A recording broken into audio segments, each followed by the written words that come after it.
오늘 우리가 함께 읽고 묵상할 말씀은 에스겔서 34장 25절에서 31절입니다. 내가 또 그들과 화평의 언약을 맺고 악한 짐승을 그 땅에서 그치게 하리니 그들이 빈들에 평안히 거하며 숲을 가운데에서 잘지라. 내가 그들에게 복을 내리고 내 산 사방에 복을 내리며 때를 따라 소낙비를 내리되 복된 소낙비를 내리리라. 그리한즉 밭의 나무가 열매를 맺으며 땅이 그 소산을 내리니 그들이 그 땅에서 평안할지라. 내가 그들의 멍에의 나무를 꺾고 그들을 종으로 삼은 자의 손에서 그들을 건져낸 후에 내가 여호와인 줄을 그들이 알겠고 그들이 다시는 이방의 노략거리가 되지 아니하며 땅의 짐승들에게 잡아먹히지도 아니하고 평안히 거주하리니 놀랄 사람이 없으리라. 내가 그들을 위하여 파종할 좋은 땅을 일으키리니 그들이 다시는 그 땅에서 기근으로 멸망하지 아니할지며 다시는 여러 나라의 수치를 받지 아니할지라. 그들이 내가 여호와 그들의 하나님이며 그들과 함께 있는 줄을 알고 그들 곧 이스라엘 족속이 내 백성인 줄 알리라. 주 여호와의 말씀이니라. 내 양 곧 내 초장의 양 너희는 사람이요 나는 너희 하나님이라. 주 여호와의 말씀이니라.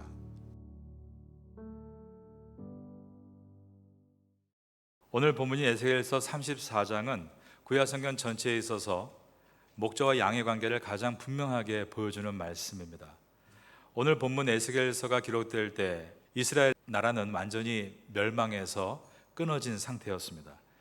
이스라엘에게 소망이 없던 때였습니다. 하나님은 소망이 끊어진 이스라엘 백성들에게 소망을 말씀으로 불어 넣어 주십니다. 이 내용이 우리가 볼 이 에스겔서 34장인 것입니다. 하나님께서는 분명히 우리에게 소망이 없을 때 소망을 주십니다. 그런데 그것은 무지갯빛, 핑크빛 미래만 말씀하시는 것이 아닙니다. 왜 이렇게 되었는가 원인을 밝히 드러내십니다. 그래서 현실을 직시하게 만드십니다. 왜 이토록 비참한 처지에 놓이게 되었는가? 에스겔서 34장 상반부에 보면 이스라엘의 목자들이 자기 배만 채우고 양떼를 돌보지 않았기 때문이었다라고 되어 있습니다. 오늘날 교회에서 목자라고 할 때는 종교적인 지도자, 교회 목사님을 목자라고 말을 합니다. 그러나 그 당시에 이스라엘에서 목자는 왕을 얘기하는 것이었습니다. 이스라엘의 왕과 정치 지도자들이 목자들이라고 불렸습니다. 그런데 그들이 하나님의 뜻을 따르지 않았다는 것입니다. 하나님의 뜻은 이스라엘의 범죄가 하나님의 경고 수위를 넘어섰기 때문에 이제 어쩔 수 없이 저 북쪽의 바벨론이 끓는 가마가 돼서 이스라엘을 쳐들어오게 될 텐데 이스라엘은 이 고통의 기간을 회개의 기회로 삼아서 잘 연단을 받음으로 앞에 있는 표와 같이 새 모습이 되라라고 말씀하셨습니다. 그런데 이스라엘의 왕과 정치인들은 하나님 말씀에 순종하는 것 대신에 이웃 나라인 애굽을 의지했습니다. 그래서 하나님 말씀대로 바벨론에 항복하지 않고 애굽의 힘을 빌려서 바벨론과 싸우려고 했습니다. 그러다가 남유다의 마지막 왕이었던 시드기야는 두 눈이 뽑혀서 바벨론의 포로로 끌려가 죽게 되는데 그때가 주전 586년입니다. 이 해에 예루살렘 성이 무너졌고 예루살렘 성전도 다 불타고 말았습니다. 그리고 수많은 이스라엘 백성이 죽었고 남은 백성들은 대부분이 바벨론의 포로로 끌려갔습니다. 에스겔서 34장은 예루살렘이 그렇게 멸망당한 지 약 1년 후에 주신 말씀입니다. 하나님께서는 왜 이 지경이 되었는가 원인을 생각해 보라라고 말씀하셨습니다. 왜 이스라엘의 왕들은 하나님 뜻에 순종하지 않고 무모한 결정을 내렸을까요? 그들의 마음속에는 자신들의 때에만 망하지 않으면 되는 것 아니냐 이런 마음이 있었다는 것입니다. 다음 세대를 생각하지 않았습니다. 우리는 이스라엘의 멸망을 보면서 우리 다음 세대에 대한 생각을 가져야 됩니다. 우리 파테아 선교교회는 앞으로 30년 후에 어떠한 모습으로 서야 할까요? 저는 15년 있으면 이제 은퇴할 것입니다. 그 이후 15년 다음에 파테아 선교교회는 어떤 모습일까요? 어떤 분은 본인의 나이가 65세이시기 때문에 앞으로 30년 후의 이야기는 자신과 아무 상관이 없다라고 말씀하는 분이 계십니다. 육체로는 아무 상관이 없겠죠. 그러나 정말로 우리가 신앙인이라면, 그리고 이곳 파테아를 사랑한다면 앞으로 30년 후에 파테아 선교교회는 이 땅에 어떠한 교회로 서야 할 것인가를 지금부터 생각해야 하는 것입니다. 우리 다음 세대들이 이곳 파테아에서 어떤 신앙을 가지게 될 것인가를 우리가 하나님께 엎드려 기도하며 지혜를 구해야 하는 것입니다. 이스라엘의 비극은 왕들이 다음 세대를 생각하지 않고 자기 때에 자기의 자리만 지키려고 하다가 발생했습니다. 우리는 하나님께서 부르신 왕 같은 제사장들로서 우리 시대만 생각하는 것이 아니라 우리 다음 세대를 생각할 수 있어야 합니다. 그것은 우리 다음 세대들이 만왕의 왕이신 하나님을 생각하는 신앙이 되어 그분의 길을 따르는 그러한 아름다운 인재들로 세워지도록 우리가 돕는 것에 있습니다. 원래 이스라엘은 왕이 없었습니다. 하나님이 왕이셨죠. 그래서 하나님이 출애굽을 인도해 주실 때도 하나님은 모세를 왕으로 세운 것이 아니라 모세를 하나님의 대리자로 세우셨습니다. 그 다음으로 모세의 아들을 후계자로 세우신 것이 아니라 같은 레위 지파가 아니라 다른 에브라임 지파에서 여호수아를 그 다음 지도자로 세우셨습니다. 그 다음도 계속해서 여러 각자의 지파에서 사사들을 세우셨습니다. 이처럼 주님은 지도자의 자리가 세습되지 않게 하셨습니다. 어느 한 가문에서 권력이 집중되지 않게 만드신 것입니다. 그런데 이스라엘 백성들이 이것을 만족해하지 않았습니다. 그들은 절규합니다. 하나님, 우리에게도 왕을 주십시오. 이 이면에는 항상 문제가 있을 때마다 모두 하나님 앞에 나아가서 기도하고 또 말씀 듣고 그렇게 힘든 과정을 거치는 것보다 왕이 있으면, 왕이 명령하면 그 명령을 따르면 되는 그런 왕정 체제를 그들이 부러워했다는 것입니다. 사무엘 시대 때 백성들의 요구가 극에 달했고 하나님은 이스라엘의 초대 왕으로 베냐민 지파의 훤칠한 사울이라는 사람의 머리에 이 사무엘의 기름을 붓게 함으로 세우셨습니다. 그래서 사무엘은 이스라엘의 마지막 사사가 되고 사울은 이스라엘의 초대 왕이 되었습니다. 하지만 사울은 처음에 초심을 다 잃어버리고 왕자를 지키기 위해 급급한 욕심의 왕이 되어갔습니다. 간간히 그 왕조 속에서 다윗 왕도 있었고 또 우시야 왕도 있었지만 그렇게 하나님 앞에서 내가 대리자인 것을 기억하고 몸부림치는 좋은 왕들도 간혹 있었지만 대부분의 이스라엘의 왕들은 자신의 본분을 잃어버리고 스스로 하나님이 되려고 하고 우상을 섬기다가 결국 나라를 어려운 지경으로 이끌고 말았습니다.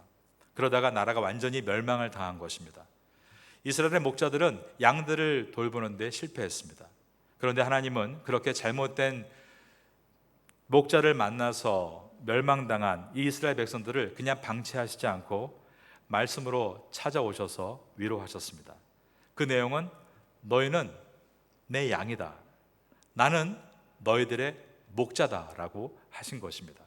오늘 본문의 결론이 되는 에스겔서 34장 31절을 다 같이 읽어보겠습니다. 내 양 곧 내 초장의 양 너희는 사람이요 나는 너희의 하나님이라 주 여호와의 말씀이니라. 하나님께서 하나님의 백성들에게 주신 소망의 음성이 바로 이것입니다. 31절에서 바로 그것은 너희는 내 양이다 라고 하신 것입니다. 내 초장의 양이다. 너희는 사람이다. 이 말의 뜻은 너희는 너희 한계를 갖고 있고 나는 너희 한계를 잘 알고 있다라는 뜻입니다. 나는 너희의 하나님이라, 즉 내가 너희들의 목자라고 하시면서 주 여호와, 주 my Lord, 너희 주인인 여호와가 너에게 말하고 있다라고 하셨습니다. 우리에게 소망은 무엇입니까? 하나님께서 나의 목자가 되시는 것이고 내가 하나님의 양이 되는 것, 그것이 우리의 소망입니다. 양들은 빈들에서 살아갑니다. 성경에서 빈들에 대해서 가장 강력한 인상을 남기고 있는 말씀은 예수님께서 보리떡 5개와 물고기 2마리로 5천 명을 먹이셨던 그 장면을 푸른 잔디라고 표현했던 마가복음 6장입니다. 6장 39절에 보면 제자들에게 명하사 그 모든 사람으로 떼를 지어 푸른 잔디 위에 앉게 하시니 때로 100명씩 또는 50명씩 앉은지라. 예수께서 떡 5개와 물고기 2마리를 가지사 하늘을 우러러 축사하시고 떡을 떼어 제자들에게 주어 사람들에게 나누어 주게 하시고 또 물고기 2마리도 모든 사람에게 나누시매 다 배불리 먹고 남은 떡 조각과 물고기 12바구니에 차게 거두었으며 떡을 먹은 남자는 5,000명이었더라. 양은 빈들로 가야 합니다. 그래야만 푸른 잔디를 만날 수 있고 그 푸른 잔디에서 필요한 음식을 뜯어 먹을 수 있는 것입니다. 그러나 빈들은 사나운 짐승에 노출되어 있는 아주 위험한 장소입니다. 나를 어떻게 해서든지 물어뜯으려고 하는 혈안이 되어 있는 늑대, 여우, 하이에나가 우글거리는 곳이 또한 빈들입니다.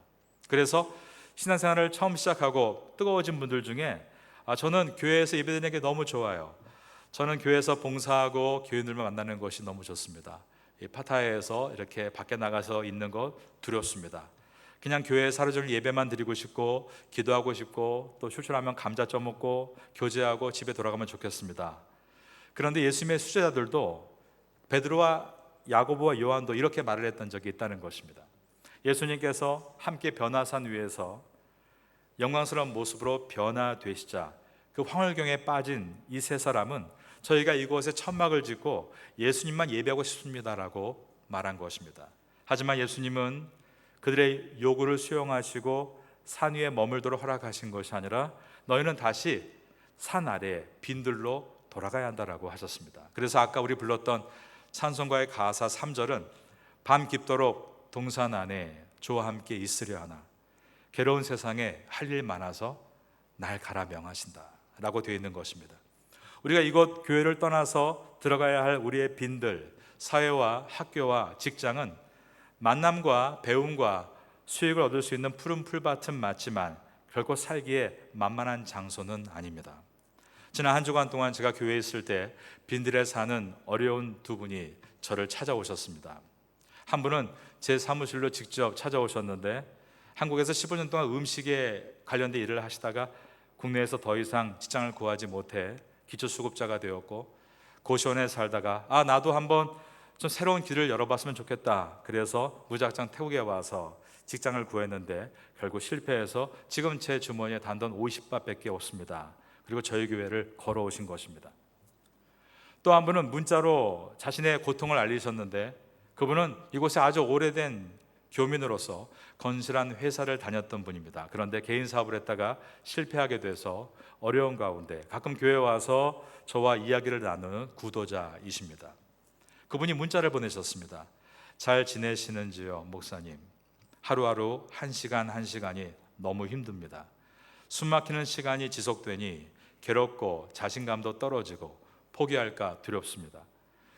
지키고 짊어지고 가야 할 짐의 무게에 걷기가 힘듭니다. 욕심은 없는데 그저 가정만 지키고 싶은데 어려운 상황에 처한 지금 너무 힘겹습니다. 행복하고 평안했던 때는 몰랐습니다. 언제까지고 좋을 줄 알았습니다. 나아갈 길은 멀고 먼데 한 치 앞을 볼 수가 없고 이대로 가는 게 맞는지 모르겠습니다. 그래도 가야 하는 길이라 참고 또 참고 한 발 한 발 가려 합니다. 뜻대로 계획대로 안 돼도 끝까지 가려 합니다. 누구와도 말할 수 없는 상황이라 이렇게 말씀드리고 용기를 내어 봅니다. 이 2분은 나이가 1967년, 1968년, 59세, 58세의 중년들입니다. 우리가 사는 빈들이 얼마나 힘들고 고단한지 모릅니다. 하나님께서는 고단한 빈들에 사는 우리를 양으로 비유하셨는데 정말로 양은 인간의 특징을 너무 잘 대변해 줍니다. 양의 특징 중 가장 큰 특징이 단시력에 있습니다. 양은 시력이 매우 나빠서 바로 앞에 몇 밑의 상황을 제대로 보지 못하는 것입니다. 그런데 인간도 똑같습니다. 지난주 우리나라의 주요 뉴스는 일본 구마모토현 지진과 우리나라 주식 폭락이었습니다. 우리나라 주식시장이 화요일, 수요일, 목요일 3일 동안 정말이지 일본 지진의 굉음보다 더 시끄러웠습니다. 사람들이 고통을 호소하며 절규하고 SNS에 제발 살려주세요. 다시는 주식 안 할게요. 이번만 살려주세요. 이런 글들이 수없이 올라왔습니다. 그러다가 금요일 날 다시 반등이 되자 진정세로 돌아섰습니다. 사람들은 양의 특징과 같이 바로 앞이 보지 못하기 때문에 절망과 환희의 롤러코스터를 매일 타고 있는 것입니다. 인간이 사회생활을 하는 것처럼 양도 무리 생활을 합니다. 그런데 양이 가진 또 하나의 특징이 무리로 다니면서 위험 감지를 하지 못한다는 것이 있습니다. 낭떠러지의 위험을 만났을 때 앞에 양이 떨어지는데 그 다음 양이 또 떨어집니다. 그리고 그 다음 양이 또 떨어지는 것입니다. 계속해서 떨어집니다. 그리고 시력이 나쁜 반면에 눈에 빛에 민감하기 때문에 어두운 곳이나 깊은 그림자가 조금만 있어도 금세 극도로 두려워하고 떨어합니다. 우리가 매일매일 걱정하고 매일 두려워하면서 안절부절 못하는 모습과 매우 유사하다는 것입니다. 그리고 양은 공격용 무기가 전혀 없습니다. 날카로운 이빨도, 맹수를 찢을 발톱도, 뿔도 없습니다. 정갈처럼 적을 한번 확 공격할 독침이 있는 것도 아니고 고슴도치와 같이 몸을 보호할 두꺼운 껍질이 있는 것도 아닙니다. 느린 발과 낮은 체력은 빈들에서 늑대나 여우 같은 포식자를 만났을 때 완벽한 피식자가 되어 정말 걸어다니는 고기와도 같은 존재가 양입니다. 그래서 양은 하나님께서 반드시 부셔주는 존재가 있는데 바로 목자입니다.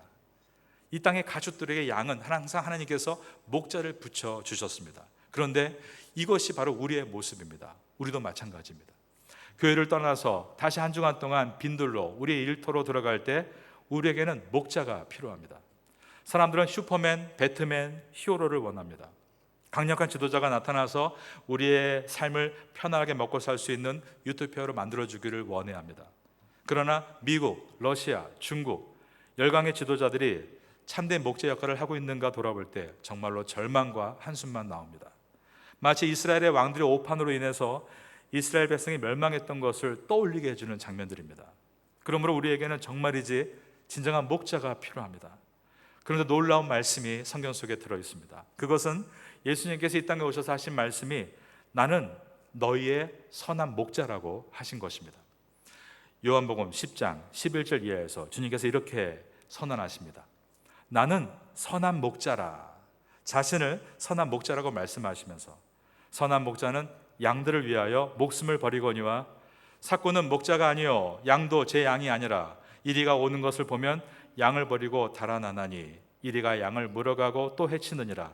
달아나는 것은 그가 삭구님 까닭에 양을 돌보지 아니함이나 나는 선한 목자라. 나는 내 양을 알고 양도 나를 아는 것이 아버지께서 나를 아시고 내가 아버지를 아는 것 같으니 나는 양을 위하여 그 다음 보니까 목숨을 버리노라. 우리를 주님께서 목자이시면서도 자신의 희생으로 값을 치르시고 양인 우리를 구원해 내셨다라는 말씀입니다. 나는 양 같았습니다. 그래서 한치 앞을 내다보지 못했고 잘못된 길을 선택했고 그 결과 파멸에 이르렀습니다. 그렇다 할지라도 나는 늘 실수했습니다. 그리고 부족했습니다. 나는 완전한 피식자가 되어서 늑대와 여우와 하이에나가 나타날 때 그들의 완전히 노출되어 있었습니다. 그렇다 할지라도 나는 선한 목자라. 나는 양을 위하여 목숨을 버리노라. 주님께서 우리를 떠나지 않고 우리를 보호하신다라고 하신 것입니다. 오늘도 주님은 이 자리에 우리의 주로 오실 때 우리의 선한 목자로 계십니다. 여러분들을 지금도 선한 목자로 양으로 인도하고 계신 것입니다. 우리는 이 믿음을 붙들어야 됩니다. 우리가 말씀을 받으면 그 말씀에서 아멘으로 받고 내가 붙들 때 그 말씀은 능력이 되기 때문입니다. 에스겔서 34장 25절을 보겠습니다. 내가 또 그들과 화평의 언약을 맺고 악한 짐승을 그 땅에서 그치게 하리니 그들이 빈들에 평안히 거하며 숲을 가운데서 잘지라. 주님께서 우리의 목자가 되실 때 우리에게 주시는 은혜는 바로 이것입니다. 바로 화평이라고 하셨습니다. 내가 또 그들과 화평의 언약을 맺고, 여기서의 화평은 우리가 알고 있는 히브리어 샬롬입니다. 샬롬은 단순하게 전쟁이 없고 지진이 없는 조용한 고요함만을 말하는 것이 아닙니다. 하나님께 맡겼던 담이 열어지고 하나님께 나아가 예배를 드리는 기쁨을 상징합니다. 샬롬, 예배를 드리는 그 평안의 기쁨, 바로 이 시간이죠. 지금 하나님께서 우리의 목자가 되셔서 샬롬의 축복을 주시는 시간이 예배 이 시간인 것입니다. 두 번째로 우리 목자이신 하나님은 악한 짐승을 그 땅에서 그치게 하겠다라고 말씀하셨습니다. 25절 중반에 악한 짐승을 그 땅에서 그치게 하리니 그들이 빈들에 평안히 거하며 숲을 가운데서 잘지라. 그 당시에 팔레스타인의 들판과 수풀에는 정말 늑대뿐 아니라 곰, 사자, 모든 포식자들이 우글거리며 양떼의 생명을 위협하고 있었습니다. 이것은 비유입니다. 여기서 악한 짐승은 지금 약한 이스라엘을 착취하려고 하고 있는 이웃나라 모압, 암몬, 블레셋, 두로, 시돈, 또 또한 몸집이 거대한 나라들, 공과 사자와 같은 바벨론과 애굽을 말합니다. 이 악한 짐승은 오늘날 우리 주변에서 우리를 늑대와 같이, 사자와 같이 계속 우리를 놀아보면서 어떻게 하면 우리를 것을 빼앗을 것인가에 대해서 끊임없이 우리를 넘어뜨리고 흔들려고 하는 거짓과 사기가 가득한 세상의 위협을 뜻하기도 합니다. 그 배후에는 누가 있는 것입니까? 거짓의 영인 사탄이 있는 것입니다. 성경에 나와 있는 사탄의 모든 말들, 거짓말들 다 모아서 IQ를 재봤더니 IQ 2000이 나왔다라는 말이 있습니다. 사탄이 우는 사자와 같이 포식자가 돼서 우리를 미혹하고 덤비면 우린 당해낼 재간이 없습니다. 그 거짓을 어떻게 우리가 이겨내겠습니까? 다 거짓말이고 우리를 넘어뜨리려고 한다면 우리가 어떻게 그것을 이겨나갈 수 있겠습니까? 그러나 우리의 목자이신 주님이 개입하시면 상황은 달라집니다. 25절에 주님께서 말씀합니다. 내가 또 그들과 화평의 언약을 맺고 악한 짐승을 그 땅에서, 그 다음 저를 따라하겠습니다, 그치게 하리니. 주님께서 친히 그 악한 짐승들을 그 땅에서 완전히 그치게 하겠다, 이빨을 다 뽑아버리시겠다라고 하신 것입니다. 내가 싸워 이기는 것이 아니라 강한 목자 되신 주님께서 나를 대신해서 원수의 그 거짓과 잘못된 것을 막아주시고 제거해 주시겠다라고 하신 것입니다. 이스라엘 초대왕이었던 사울은 처음엔 순수했던 그 마음을 다 잃어버리고 자기의 왕권을 구축하는 데 열을 올리고 있었습니다. 그런데 백성들의 말을 들어보니까 자기보다 자기의 사위인 방금 새롭게 일어난 다윗을 더 칭송하는 것을 보면서 언젠가 이 다윗이 나의 왕권을 빼앗겠구나, 지레 걱정을 하고 다윗을 죽이기 위해 추격군사 3,000을 모읍니다. 이때 다윗은 사울을 피할 능력이 없었고 사울과 맞서 싸울 능력 또한 더더욱 없었습니다. 그때 다윗은 하나님 앞에 많이 엎드려 기도하는데 그때 기록한 성경의 말씀이 바로 시편입니다. 시편 가운데 23편에 이런 고백이 있습니다. 여호와는 나의 목자시니 내가 부족함이 없으리로다. 그가 나를 푸른 풀밭에 누이시며 쉴만한 물가로 인도하시는도다. 내 영혼을 소생시키시고 자기 이름을 위하여 의의 길로 인도하시는도다. 내가 사망의 음침한 골짜기로 다닐지라도 해를 두려워하지 않을 것은 주께서 나와 함께 하심이라. 주의 지팡이와 막대기가 나를 안위하시나이다. 주께서 내 원수의 목전에서 내게 상을 차려주시고 기름을 내 머리에 부으셨으니 내 잔이 넘치나이다. 다윗은 이 고백과 함께 그러므로 나의 원수 그 사울에 대해서 그것은 양인 내가 갚는 것이 아니라 목자이신 하나님이 갚으시는 것이기에 다윗은 사울 왕에게 절대 복수를 하지 않았다는 것입니다. 사울이 창을 던졌을 때 다윗이 피한 다음에 그 창을 들어 되던지지 않았고, 사울이 자기를 잡으려고 추적할 때 이제 수색하러 동굴 안에 들어왔을 때 다윗이 그 안에 있었기 때문에 먼저 칼을 들어 죽일 수 있었지만 다윗은 그 기회를 스스로 포기합니다. 그 이유는 하나님께서 자신의 선한 목자임을 믿었기 때문이었습니다. 그래서 아까 읽었던 시편 23편의 마지막 절인 6절은 이렇게 말씀합니다. 내 평생의 선하심과 인자하심이 반드시 나를 따르리니 내가 여호와의 집에 영원히 살리로다. 그렇게 그는 그의 마음을 지켜나갔던 것입니다. 여러분도 다윗과 같이 여러분의 인생의 선한 목자이신 예수님께서 여러분과 함께 하심을 늘 기억하시면서 여러분의 모든 주권을 선한 목자이신 주님께 위임하심으로 이러한 다윗의 평강을 얻게 되시기를 예수님의 이름으로 축원합니다. 에스겔서 34장 27절을 보겠습니다. 그리한즉 밭의 나무가 열매를 맺으며 땅이 그 소산을 내리니 그들이 그 땅에서 평안할지라. 내가 그들의 멍에 나무를 꺾고 그들을 종으로 삼은 자의 손에서 그들을 건져낸 후에 내가 여호와인 줄을 그들이 알겠고. 여기서 멍에는 짐승의 목에 매는 것으로서 수레나 쟁기를 끌게 하는 목적을 가진 목재 도구입니다. 성경에서 멍에라는 글이 나올 때는 대부분의 의미는 어떤 타인의 강요로 짊어지게 된 것으로서 식민지의 압제, 부당한 수탈, 그리고 자유를 박탈한 종의 신분을 상징할 때 멍에라는 표현을 씁니다. 포로로 잡혀간 이스라엘 백성들은 바벨론이라는 거대한 외세의 멍에 아래서 지금 신음을 하고 있었습니다. 오늘날 우리가 살아갈 때에도 우리는 각자 이 땅에 살면서 멍에를 메고 있습니다. 멍에의 나무입니다. 그런데 이것은 여러분 십자가와는 조금 다릅니다.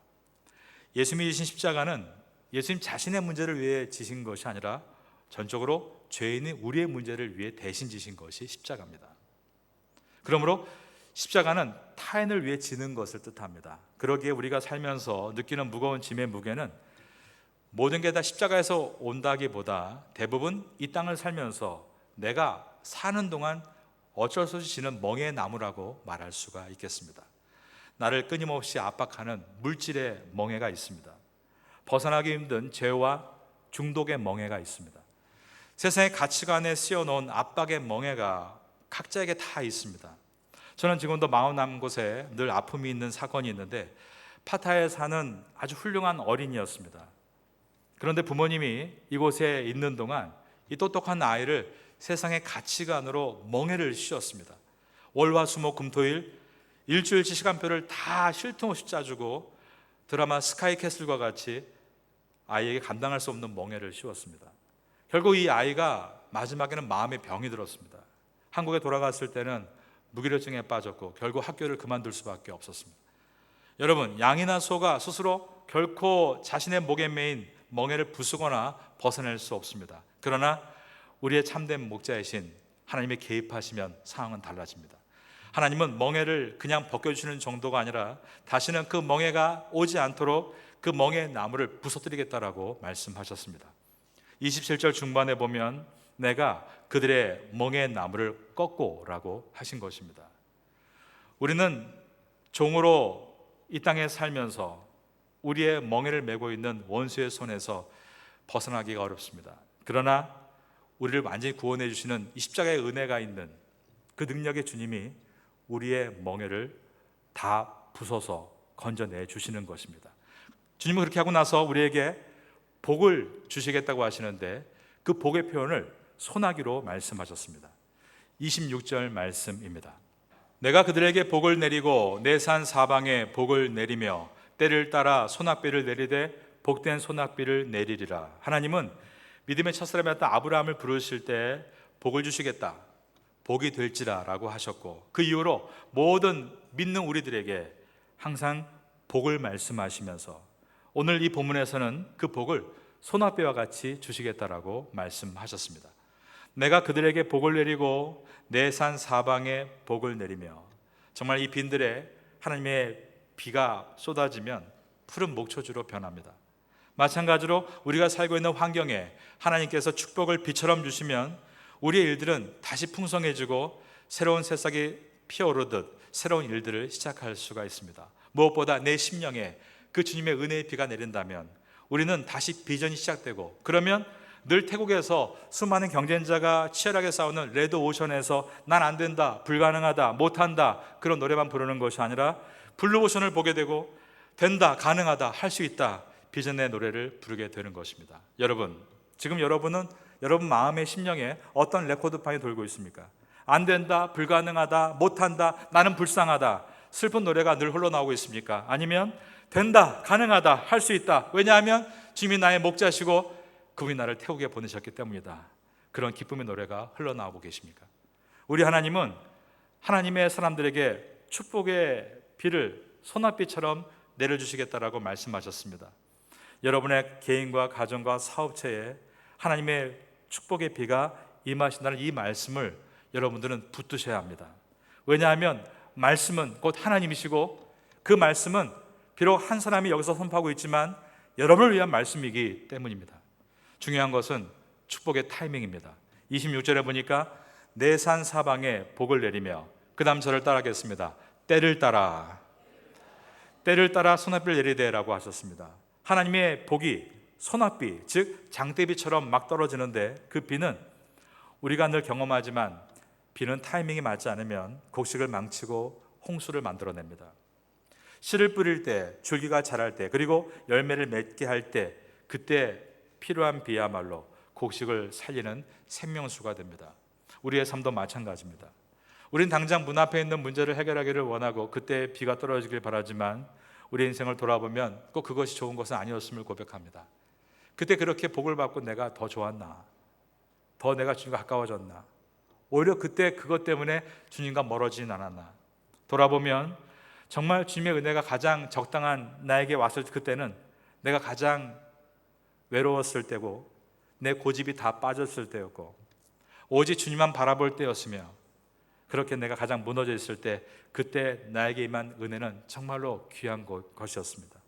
그때 나는 하나님의 그 은혜를 받았을 때 자만해하지 않았고 또 내 마음대로 내 방식대로 일을 하지 않았고 그것을 겸손하게 받아들이고 좋은 열매를 맺을 수 있었기 때문입니다. 때를 따라 소낙비를 내리되 복된 소낙비를 내리리라. 그러면서 우리는 깨닫게 됩니다. 열심히 농부가 일하며 땀을 흘리고 비를 기다리지만 그 비는 나에게 있는 것이 아니기 때문에 하늘을 바라볼 때 타들어가는 목마름이 있지만 그러나 농부에겐 소망이 있는 것은 반드시 그 비는 올 것이기 때문입니다. 우리의 인생도 마찬가지입니다. 우리가 잘 준비되고 농부로서 땀 흘리고 있으면 하나님께서 필요한 때에 비를 주실 줄로 믿습니다. 그것이 이 파타야 땅의 가장 아름다운 성도의 모습인 것입니다. 빈들과 같은 우리의 생활 속에 곳곳에서 하나님께서 소낙비를 주시겠다. 오늘 이 말씀을 붙들고 다시 빈들로 나가시기 바랍니다. 이번 한 주간도 주신 말씀을 믿음으로 붙들고 살아가시기 바랍니다. 여러분, 하나님 말씀은 내가 붙들어야 삽니다. 말씀 붙들고 승리하는 성도가 되시기를 예수님의 이름으로 축원합니다.